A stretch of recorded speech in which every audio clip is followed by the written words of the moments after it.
Games.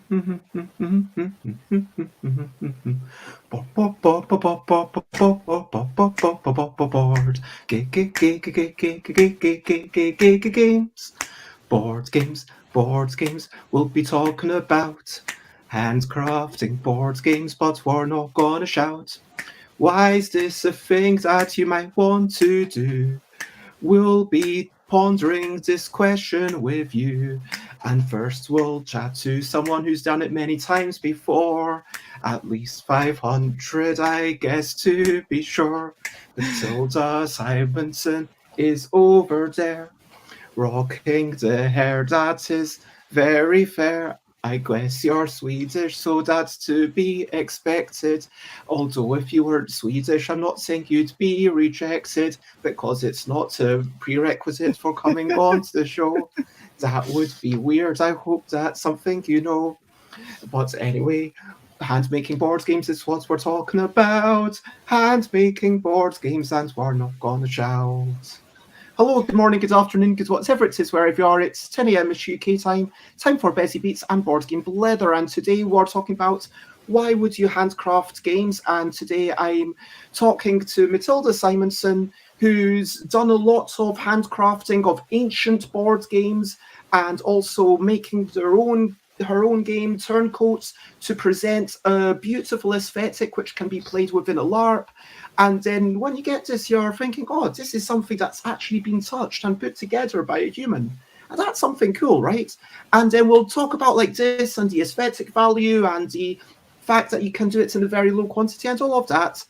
But first of all, hello, Matilda. Thank you for joining me. Is there anything else that you would like to say about yourself before we start? I think I covered myself pretty thoroughly in the last episode, but then I do have to ask, like, do you write these songs, like, do you come up with them on the spot, or how? Do you sit down like and write them down late at night, like, oh, I'm gonna think about like hand making board games.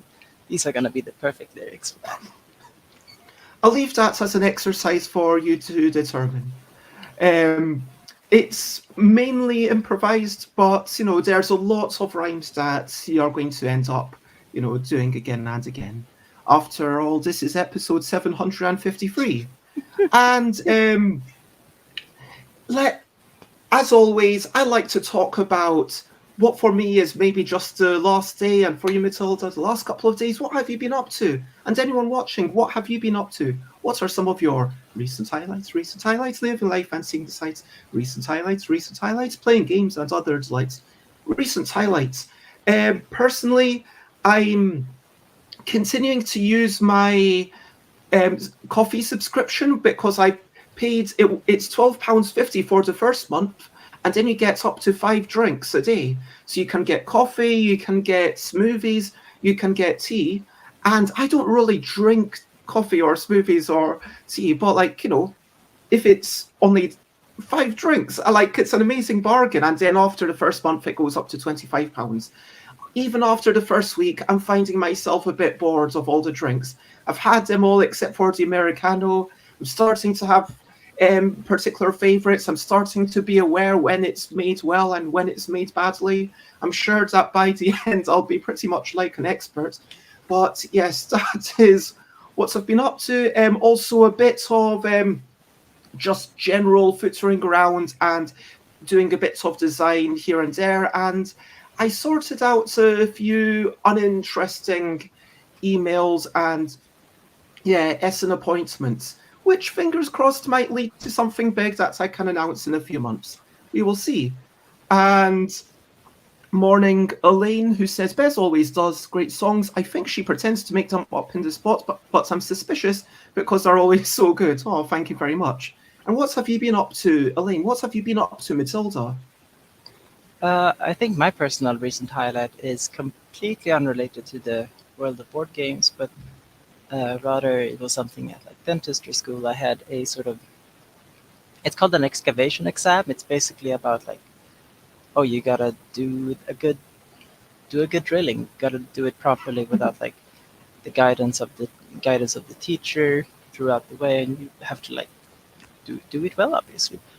And it's really stressful actually, because you're under time pressure and you're super And also, nervous. this is a real person, and if you mess it Yeah, up, yeah. then their Oh, oh, yeah. certificate's ruined forever, Yeah, right? exactly. Yeah, exactly. It's a you're doing it like on a patient. Like I've done it several times before on like multiple patients. Uh, but um, uh, but yeah, it was. I did pass. So that was fun. Uh, most people, without really going into too much details, patient confidentiality and all of that. It was a really difficult. I'm not really quite sure why I chose that like opportunity to do it, because you sort of pick a time, like a clinical time to do it during any time during like the last 2 years. Um, but it was a really difficult excavation, but I managed to pull through despite like anxiety and generally not like Well, congratulations. And it sounds like if you pick a more difficult tooth, then presumably that means that you'll be a little bit better prepared for down the line when you're, I don't know. I think I would have done it. I would have done the tooth anyway. It was more like, do I want to do the sort of exam today? Because it was like, I'm meeting my patient. I need to do this. I need to do the exam. So I could have either not done the exam and like had like guidance from the teacher throughout the entire like treatment, or I could have just done it that day and given myself horrible anxiety because I had a difficult excavation. I think I got extra leeway because I picked something because it was like a very difficult. But yeah, Hmm. so I guess it's still about like handcrafting and stuff. Yeah, I mean, it's still about working with your hands. And do you think that we will see a dentistry board game from you, or is that something that you like don't cross the streams? I don't know whether it's to really. I briefly mentioned it like yesterday about the horrible unethical experiment, Yeah, uh, but I'm not really sure what it would be like like about. you don't have a story about modern dentistry. It doesn't feel like it speaks No, to you, and you're well, excited to make well, this new game. I think it's a lot of fun and it's like something that I enjoy, but it's my job obviously, or going to Mm-mm. be my job going forward. And as I keep like board game design and whatever else I might fancy as my like hobby and interest and stuff, but I think ultimately it comes down to like what what would it be about? I think that's what sort of cool stories can you or like interesting mechanics can you convey with like a dentistry board game. And I don't know if there's like what it really is to make there. The closest I think I'll probably get to is that I have a sort of really grim like historical board game about World War II that I want to make at some point. I need to sort out my own feelings because it's about an unusual part of it, specifically like I mean, as I mentioned, the Swedish Mm-mm. neutrality and like these horrible unethical experiments. They take place in the 50s, so it's like kind of close in the like sort of roughly correct historical ballpark. So I could see them being like at least referenced and as a part of like a general sort of undercurrent of the times, being like questions about personhood and who is like given rights, because that wasn't something that was like unique to not to like Nazi Germany. That was something that happened in like that was the That's undercurrent almost a of question that still the hasn't been entire. solved, and it probably won't ever properly be Yeah, solved. like the Nazis only really became like these super mega bad guys when they started like really opposing American economic interests and when the Japanese dragged them into the war. Before that, it was like the, the treatment of the Jews in Nazi Germany were modeled on how the U.S. treated like its Jewish immigrants. So it's not like there was some grand ideological barrier between like different nations at the time, even though Nazi Germany was obviously the worst. Mm-mm-mm. But like I don't think it's fair to portray everyone else as like bastions of like morality. Yes, I agree. yeah. That no one is without fault, and this is the interesting thing when we look at history. It's Mm. always tempting to make everything into black and white, but it's the shades of grey that I mean, actually I don't know if I agree with history's tendency to paint everything in black and white. Quite the opposite, really. You can really dig yourself into the different gray zones of history, but maybe it's more like if you look for it, there are lots of people willing to explore the gray zones and all of that. But maybe that's just more about like the American education system, or like it education feels more systems like of the world. about But people who you're from don't Britain, right? engage with history in a deep way. Like, Yeah. I'm not a historian, I'm not someone who's engaged with it. So when it's presented in the media, when it's presented in fiction or in games, it is typically done in this very stark black and white way. Nazis good, Americans bad. I Wait. mean, sorry. Easy mistake to make. Easy um, mistake to make. Nazis bad. I do.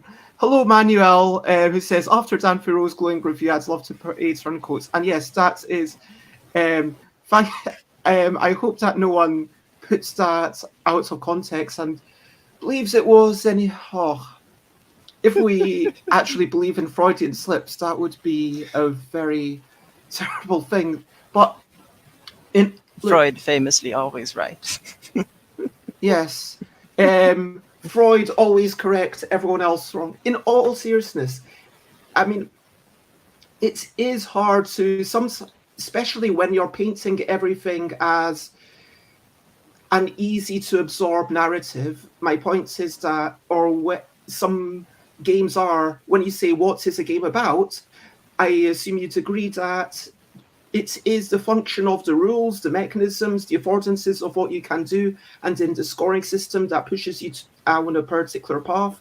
Or within a LARP where there is no scoring, the implicit character goals or whatever, that kind of is what the game is about. It's not about the art or the little bits of writing in the corner. I don't know if you would, I know entirely agree with that, but within that simpler framework, it feels like there then has to be typically a greater simplicity of narrative. Yeah. We come like a very common joke at LARPs is like, oh, I'm gonna win the LARP, but everyone knows like that's not something you can do.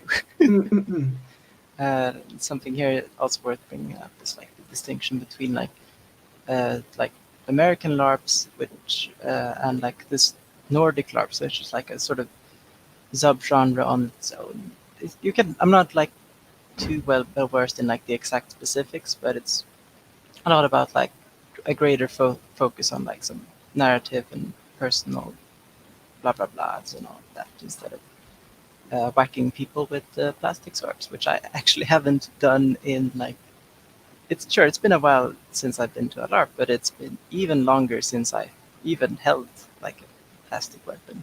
So I've not heard them referred to as American style LARPs. I've heard them referred to as buffer LARPs. So here in the UK, like as in you're hitting people, buff, buff, yeah, buff. no, I think that's actually like that's the buffer weapons. That's like the term for what they're called generally. So that's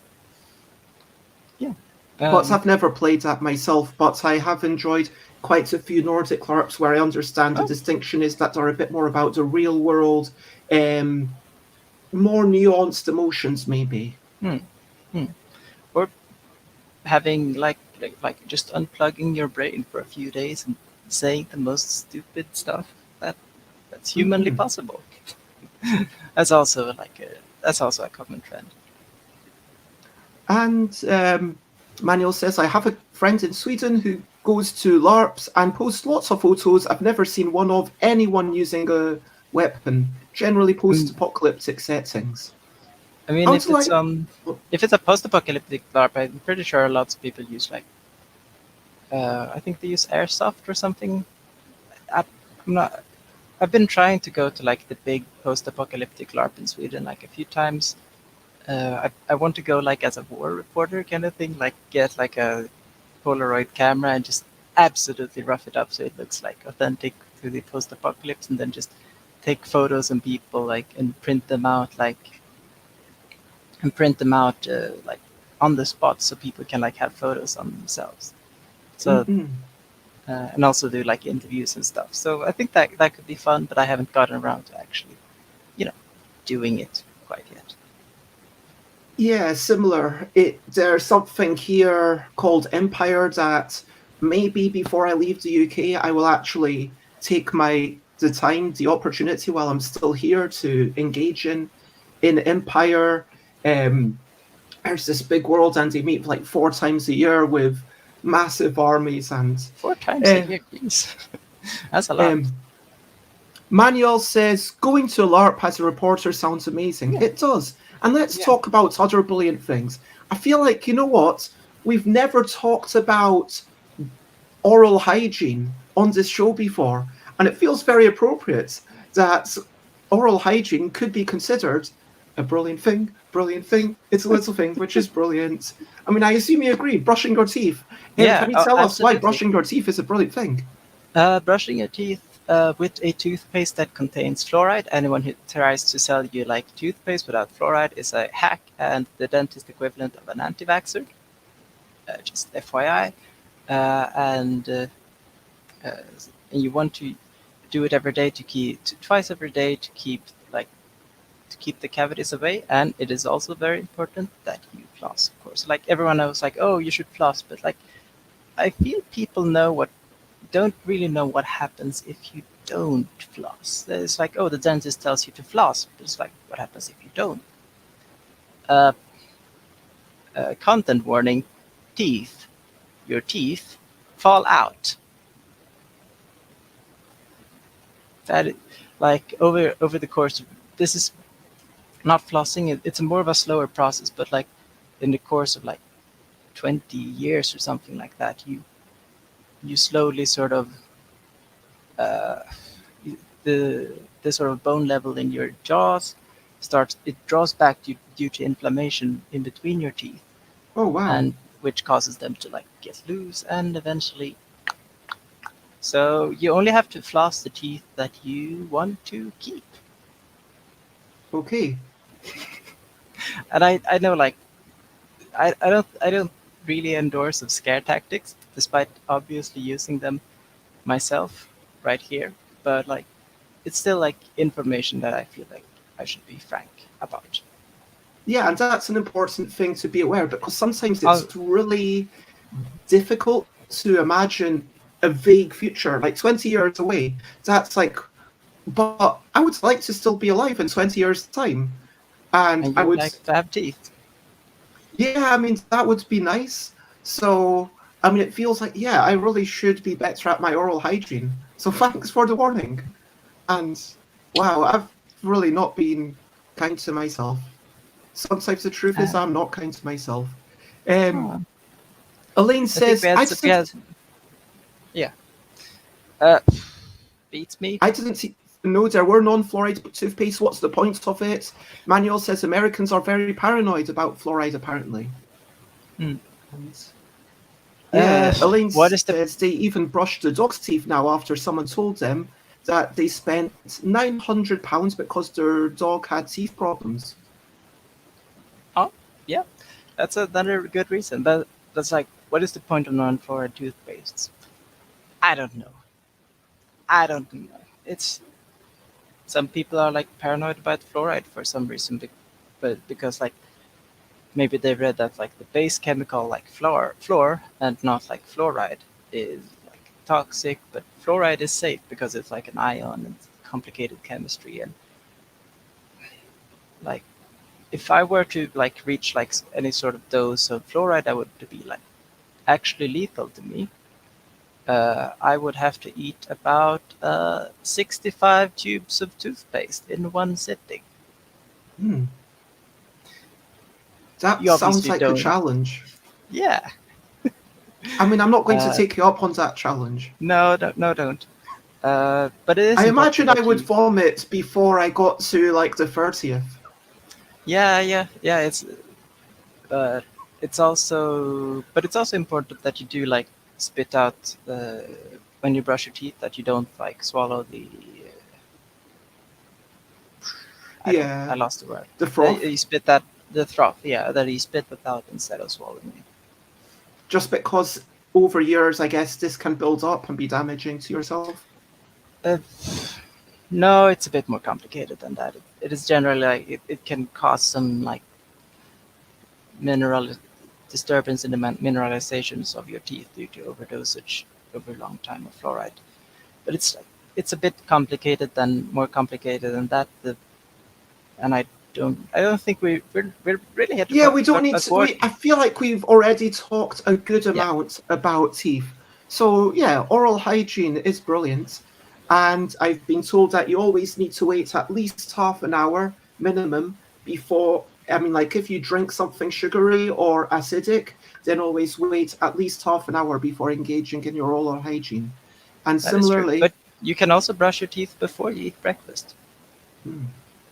Because the primary purpose of like brushing your teeth in the morning is actually to get rid of the bacteria that built up overnight. Intuitively, it feels weird. You know what I mean? It kind of feels like nothing's happened. So why would I brush the teeth? I would only brush the teeth if I've put something in there and then bits of food have gone to it. Yeah. But it's like weird how there's all this stuff going on, even when you feel like nothing's going on. We are just like 90% of us is actually other organisms from a particular perspective. I think it's more than 90%, but yeah. But yeah, so you can brush your teeth before you eat breakfast. It's equally effective, at least according to the current science.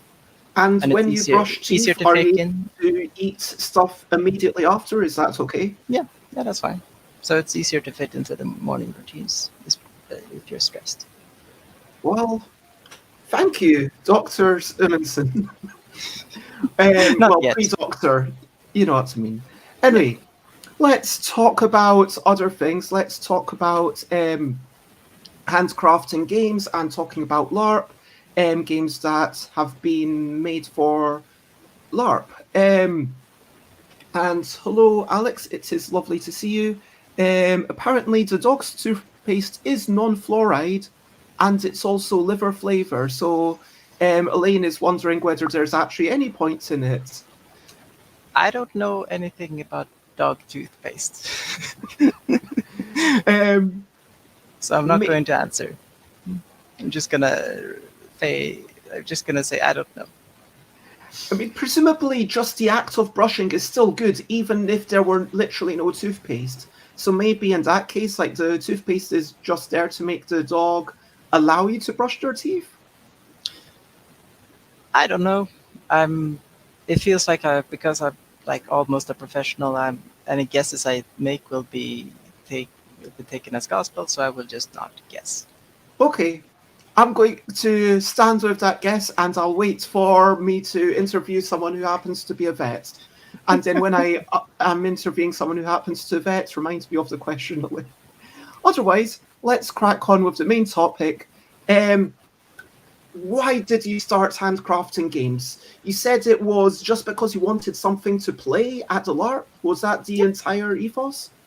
That was pretty much the entire ethos. I wanted something to play at LARPs that sort of was like, I really like Pax Pamir, and I sort of wanted to. I really wanted to play it like as much as possible, but I also thought like it's kind of heavy. It also is like accompanied by like a lot of history that not a lot of people know about, and it's like complicated and all of that stuff. But yeah, so I sort of started looking into like, okay, can I make something simpler and like also using coffee.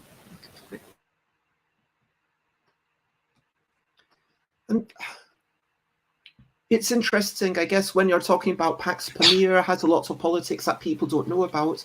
But then even though people in this LARP might not have been role-playing anything to do with Sweden, because it's based on this kind of, you don't even need to know Swedish history. And it is also based on something that Swedish people might be a bit more familiar with. Presumably, Turncoats is a bit more... No one knows anything about this time period. Really? Oh, okay. I thought it was just kind of maybe a bit more accessible. No, like this is like niche history of like, sure, the person who like kind of wins the game is very famous. But this is not about like this game is not about him. It's about like the conflicts that sort of happened before. And it's this sort of kind of weird, like everyone was like was related to each other and keep switching the throne back and forth and all that sort of personal connections with everyone. So it's really about that sort of political system, and that's not as well known. Also, it's just an relatively unknown time period. But you started off, of course, with existing games like the Royal Game of Ur and No, whatnot. I started off with Turncoats actually. That was like the first Oh, game. I actually made the other ones later because I enjoyed them. also, can you go through that process of deciding that you're going to make the game? Can you explain what goes into that? Deciding that was your character some sort of game designer in this world? Because I actually know No, someone in it, Empire, who actually has the Guild of Good Games in character. So in character, they are also a game designer, which is quite funny. no, I wouldn't. I would like. I don't think my character would have been the one who actually designed the game. It would have just been like a game that I happen to have made like outside of the game, uh, and it was generally designed to fit that sort of aesthetic. So there's no text anywhere in the game. There's no like the rules are very simple. You can play like sitting on the ground, as I think I've shown like of a photo on Twitter when from this year's medieval week where I sold a bunch of copies of the game.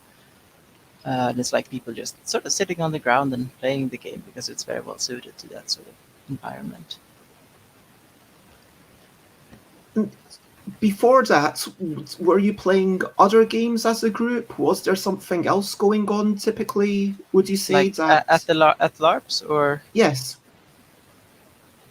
uh, I played a lot of a game. It's called like uh, it's kind of like Liar in Sweden. It's and you roll dice. So, but it's I don't think it's Liar's dice, but it's kind of similar. It's like you roll dice and you bluff about uh, and you and you bluff about what you roll. So it's like very simple and you can play pretty much any amount of people. But so I played bunch of that, and I sort of wanted to play more. And so I wanted a game to bring that wasn't just two player because that's not very sort of inclusive. Like at you're usually like a lot of people who needs to waste a bunch of time at the same time, and just playing two and two, which I've done a bunch of times to play like a bit of Nevatafel, uh, Mm. like Viking Yes. chess, yeah, and also some others, but like nothing really for multiple players, which was why Turncoats was designed. And I think I found the photo that you were talking about, where you can see that the aesthetic of the game really matters. I think that regardless of how well the mechanics fit in, you wouldn't want something, clearly machine made, on Yeah, a modern cardboard board. That would feel a bit yeah, incongruous, maybe anachronistic almost yeah, in this yeah, setting. exactly. So was that that was the primary reason for you Yeah, to make these things? Other than controlling the aesthetics, what other reasons are there for handcrafting a game? Or is that literally it? that was that was pretty much it. It was also something that I could do like at a sort of small scale and without really needing to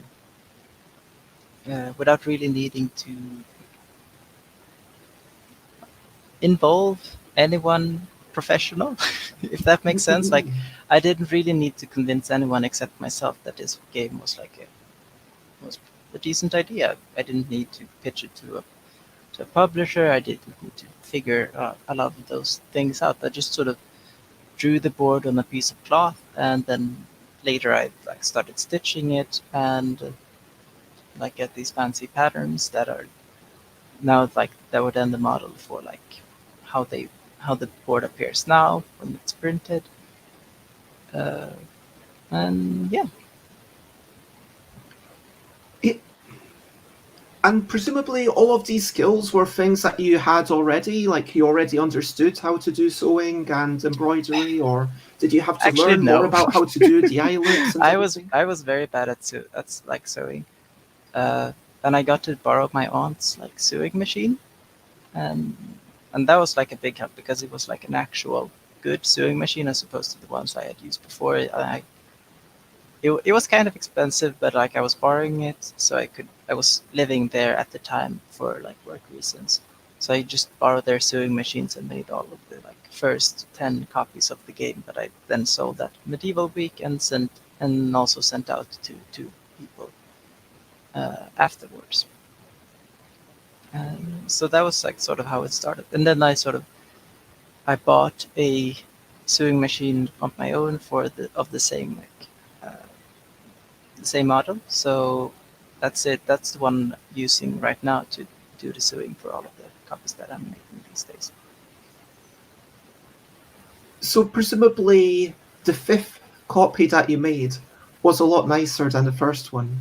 Yeah, the first one was pretty bad. I think it's actually one of the few handmade copies that I actually have. Like I think it's actually the only handmade copy that I still have left because it's really bad.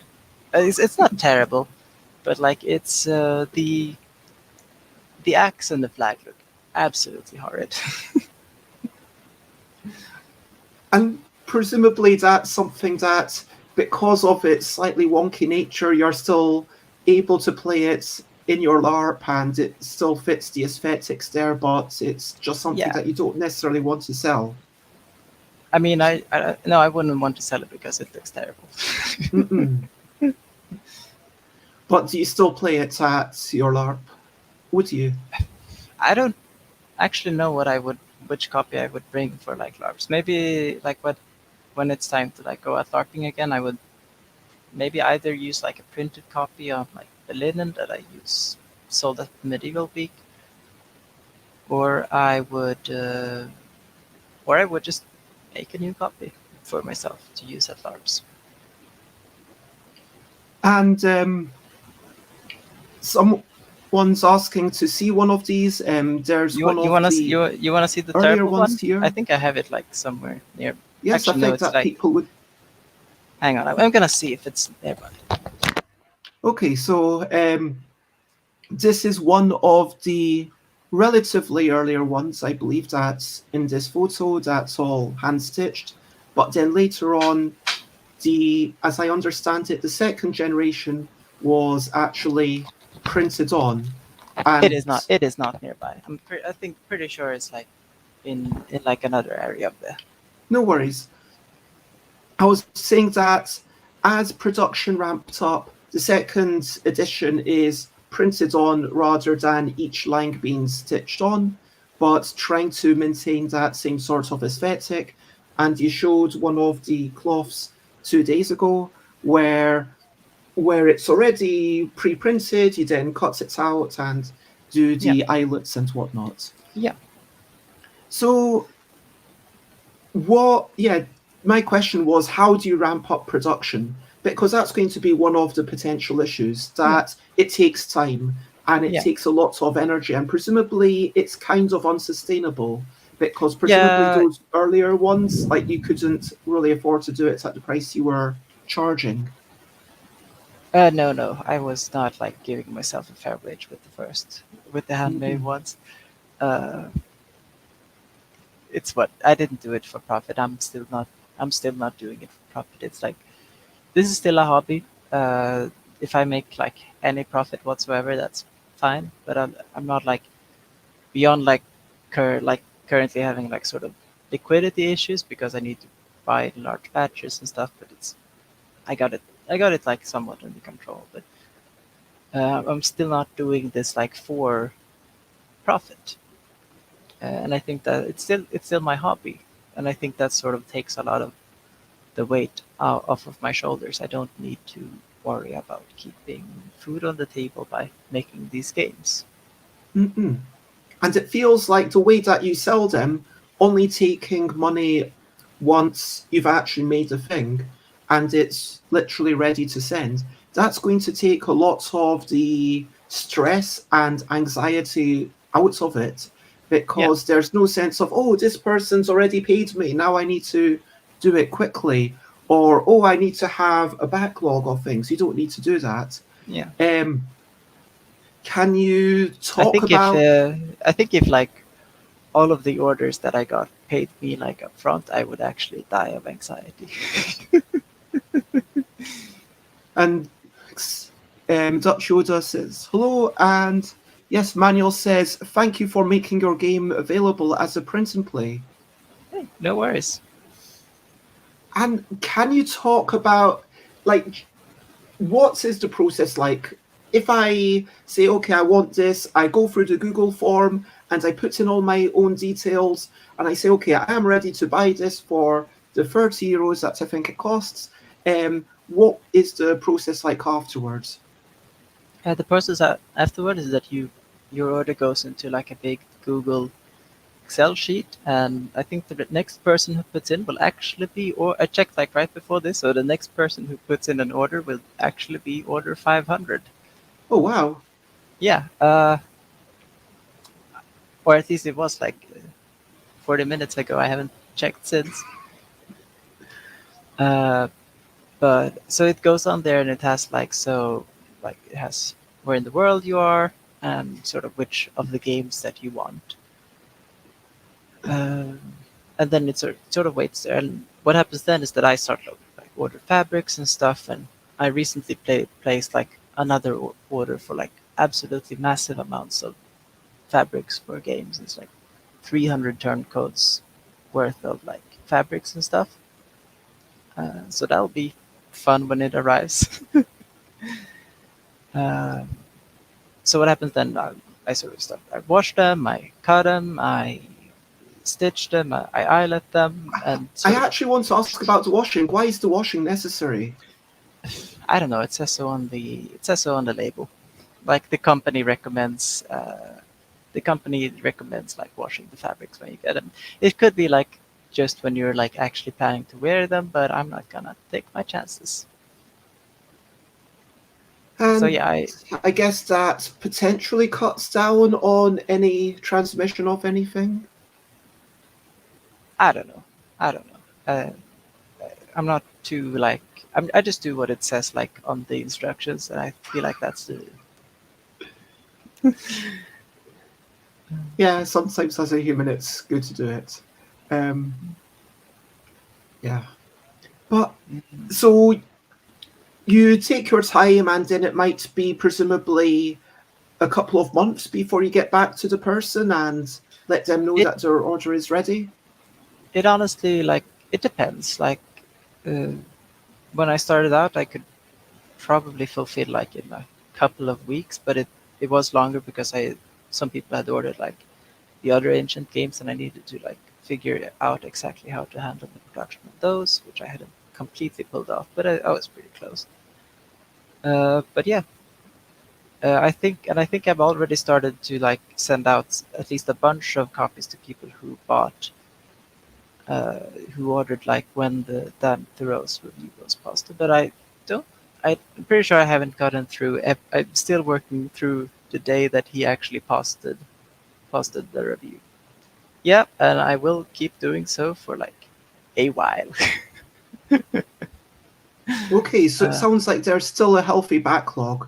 Have people be got? Do you give some people some sort of interim update saying, "Hey, um, it'll probably take quite a while just to let you know I got your order"? Do people get a message or something? I initially I didn't because that would require the Google form to like automatically collect people's email. But then I got so many like emails on like Twitter and like general like people asking about like, have you received my order? Have you? Blah, blah. So I just turned the option on, and now people get like at least a confirmation about like, yes, I received your order. Mm-mm. After that, I sort of every now and then I sort of post a sort of general status update and like how's it going, blah blah blah. When I think to most people I say like probably sometime this year. unless I see that they're very close, like in the line. Mm-mm-mm. And so you've got their email, so you'll send them. You just send out a BCC type thing every few months to say, "Hey, it's getting there." Yeah. And I think this feels like the main drawback of hand making games, right? Just the Yeah. sheer time that it takes, the fact that when it's one person doing that, that's a massive bottleneck. I mean, Yeah. frankly, when I am posting out stuff, that itself is a bottleneck, because if it's me doing all these things, like anywhere where there's only one person doing something, that's Yeah. kind of a bottleneck. And then so it means that I guess you're going to struggle ramping up. I Are mean, there any other drawbacks that you can think of? no, I think like the sort of bottleneck is probably the main like drawback, especially because this isn't my full-time job. I'm doing this like alongside university studies that are pretty intensive. Uh, so yeah, but it's something that's been like a help for me during like as I've been working on it is to actually sort of find which steps I can sort of make more efficient as I go. For example, like the printed copies were like a huge help. They basically, without them, it would have been like completely impossible. And I also got myself like an eyelet press instead of having to do a lot of work per eyelet. I can now it's just a machine that you put in the eyelet and you just sort of and it does everything for you.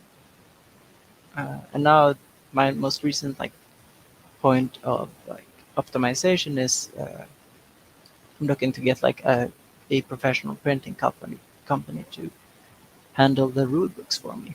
So instead of me buying like uh, sturdier paper and smuggling and like taking it to my university and printing it at the printer there, and then cutting everything up myself, some other people are going to do that for me. So right now I'm like still forming out like the exact details of the PDF that I'm going to send to them, and after that I'm going to really sort of send out like 30 to 50, maybe even more copies, like once I have that done. So lots of emails ahead of me asking people for money. And yeah, out of curiosity, once you ask people for money, is it like, okay, you give them a week to respond, and then if they don't respond, you move to the next person on the list? No, I usually send out like 10 to 20 to 30 emails at once, and then because that's usually how big the Sure, batches but I are. mean, if you're sending out, you said 32 or 50 things, you'll send out presumably an email for each of those things that you've Yeah. just made. And then if three of those people don't respond within some amount of I don't time, really have like a strict time schedule like that actually. I sort of send like reminder emails like like at least once, maybe twice. And if not, I just sort of okay, move on to the next person. because I mean, especially with months between the order and the actually getting it or having to pay, I can imagine some people's living situations might change, or they might realize, oh, I'm not sure I want this anymore. I mean, for some people, all I mean, sorts of things. it's surprisingly rare so far. I think it's only been like one person who explicitly like changed their mind about wanting the game.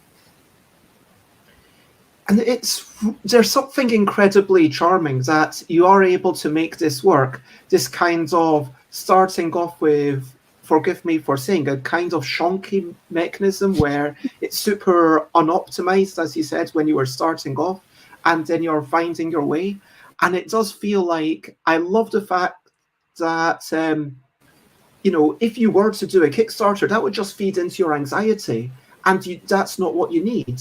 You're kind of relying on the trust of people are going to follow through with their money, and then it's been working out, It's been and working out so far.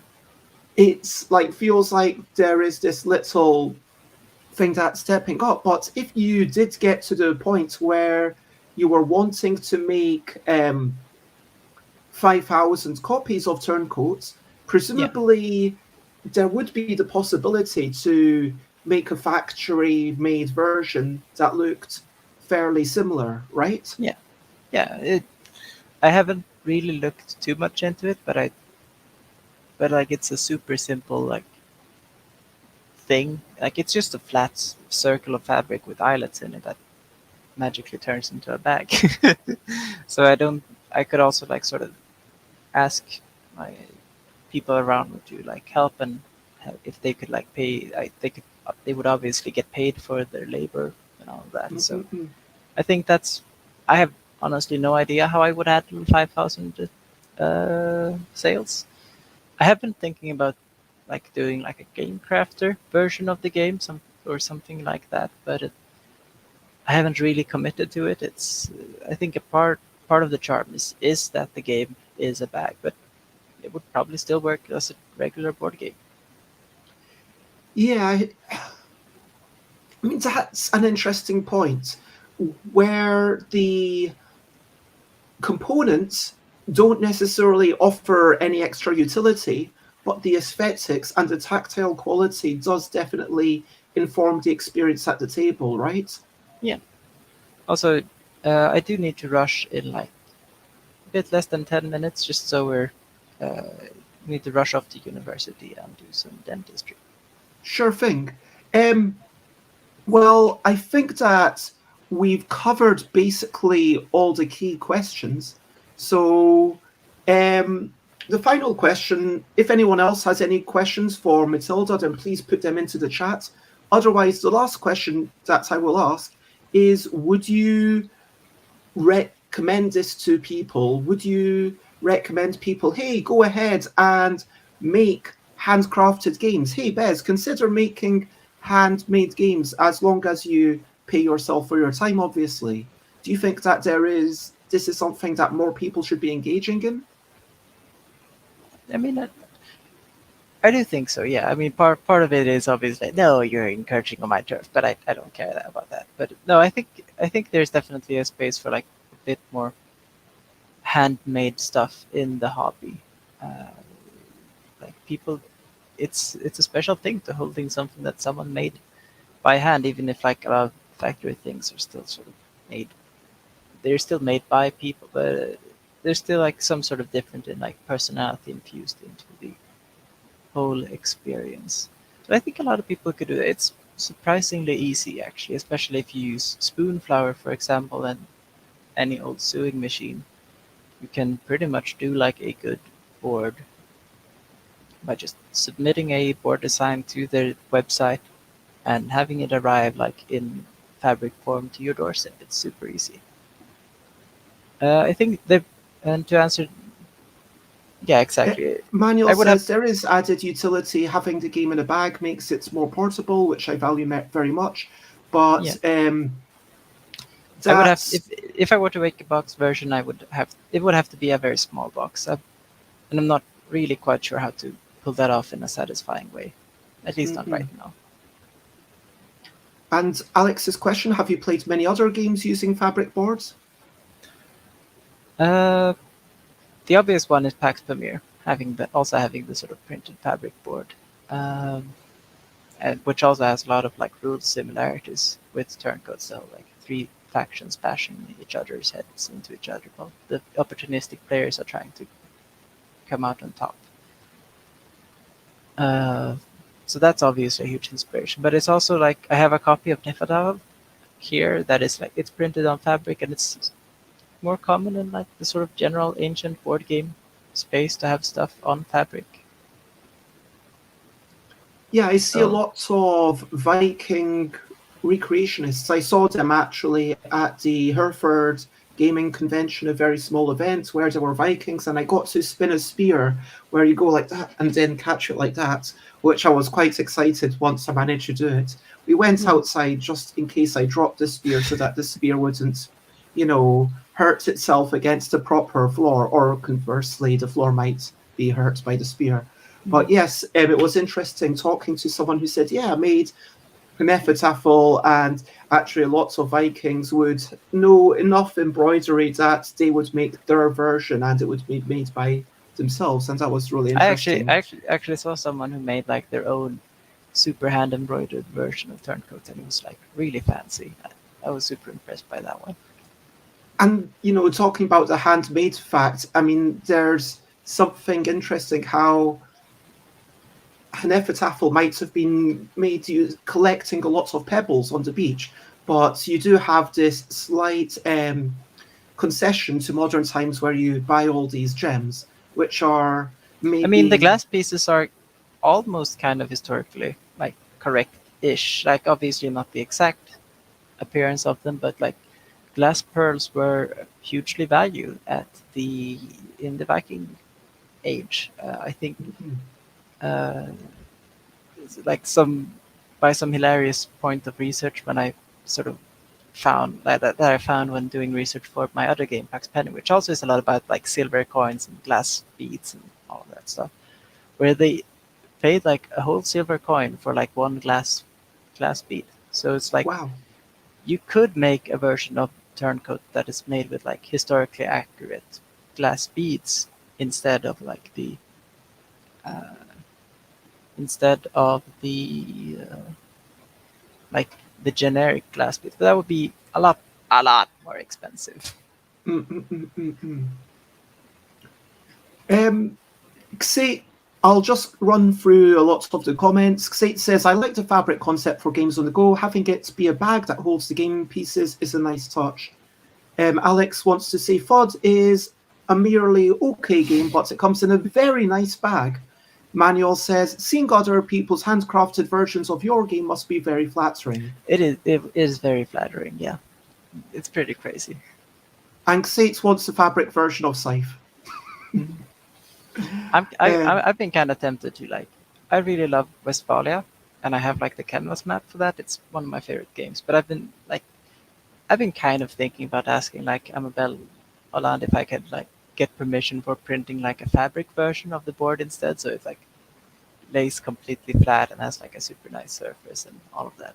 It's something that I've been thinking about doing it, but I haven't gotten around to actually I doing think it. that brings us to a really nice question for the question of the day. Question of the day. Here's a little question before we go on our way.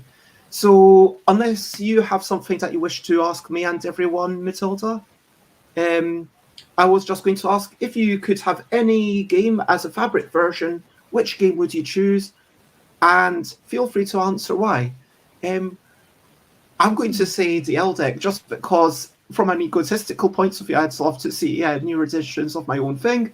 But taking out a little bit of the ego, I think that it would be funny to see twin it, just like scraps of fabric that you're flipping over by like cards. I think that would be quite funny as well. Any other thoughts? I Otherwise, mean, the obvious thought is like games that I like I mentioned, like Westphalia or something like that. But I think the funniest answer would be like something like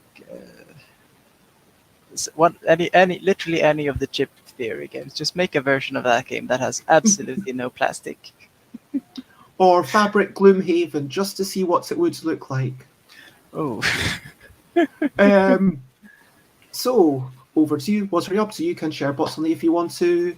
Um, yeah, I'm going to write my next Kickstarter today, do a bit of art, and I will also probably continue sorting out stuff for Essen, and and the rest of the month. And also, I get to go and see Chris and McCall today, so playing games, probably playtesting something, probably playing some easy, light, medium published game by someone else. I've no idea what we all play. What are you up to? well, I'm off to university, obviously. Going to have child patients, so that's always fun. Mm. It's always an interesting time that when you need to convince a child that no, actually, I do need to put this syringe in your mouth. It's always an Ah, interesting time. it Uh, feels like the bedside manner is super critical. yeah. Uh, but after that, I don't know, just more Turncoats production. I have like 20 copies that are sitting like here in my room that are like I've finished sewing them, so now it's like eyeletting time. So Nice. That sounds like a lovely way to relax and de-stress. And so, to recap and wrap up before we finish up, we talked about drinks, subscriptions, we talked about excavation exams, we talked about Nazis and the US and good and bad and shades of grey and Nordic LARPs and buffer And Freud LARPs. always being right. We talked about fluoride or the lack of it and brushing your dog's teeth. We talked about small-scale stuff and the aesthetics and that being the main benefits of handcrafted games. But I think there is an intangible thing that we didn't talk about, which is the joy of being part of something small, that personal touch, where it is just, yes, I got something from the designer, it feels slightly more meaningful. We talked about washing just because the instructions tell you to. And sometimes it's good to follow the instructions, especially when there are instructions giving you to by a medical professional or a student who says, remember to floss, which I will remember to floss after this before Disclaimer, I get my I next am drink. not a dentist. Yet. Yet. That's an important word. We talked about the limits and the bottleneck and Pax Pamir and other games that we might turn into fabric games, or probably not, let's be honest, but it's funny to imagine them. Fabric Ball Island, I love that. Fireball Island, the fabric version. Like, imagine if Cloth you're theory throwing, games. like, flicking bits of fabric at things. I'm going to, it's your fabric. But if you want to check me out, as always, I am Stuff by Bez in all the places, YouTube, Twitter, Instagram. I'm not been on Instagram for ages. I've had to delete it from my phone for reasons. Check out stuffbybez.com/streams. Tomorrow I'm chatting to Jess and then I'm chatting to Nikita about mechanisms. Share, spread the word. And if you would like to check out Matilda, then where would you like to go? Matilda. Probably Twitter. I need to go to university like right now, actually. So, well, in that case, I will say goodbye to you while I sing the song to say goodbye to everyone. Lots of bye love bye and have a everyone. wonderful Enjoy the day. song. I need to run. Bye bye bye bye. This is a goodbye song. Do do do. Bye bye bye bye. Thank you for watching along. Bye bye bye bye. This is the end of the show. Do do do do. Bye bye bye bye. And now it's time to go. Do do. Bye bye bye bye. This is a goodbye song. Do do do do. Bye bye bye bye. Thank you for watching along. Bye bye bye bye. This is the end of the show. Bye bye bye bye. And now it's time to go. Oh, I just probably should check out what the other streams are if you're watching on Twitch. And lots of love to everyone. There's never any... Oh. And no, I didn't know BioWare was funded by 9 dentists. I have not talked to Adam Porter very much about being a dentist. And let's check out Emily X Music. Bye, bye, bye, bye. This is a goodbye song. Bye, bye, bye, bye. Thank you for watching along. Bye, bye, bye, bye. This is the end of the show. Bye, bye, bye, bye. And now it's time to go. Bye-bye.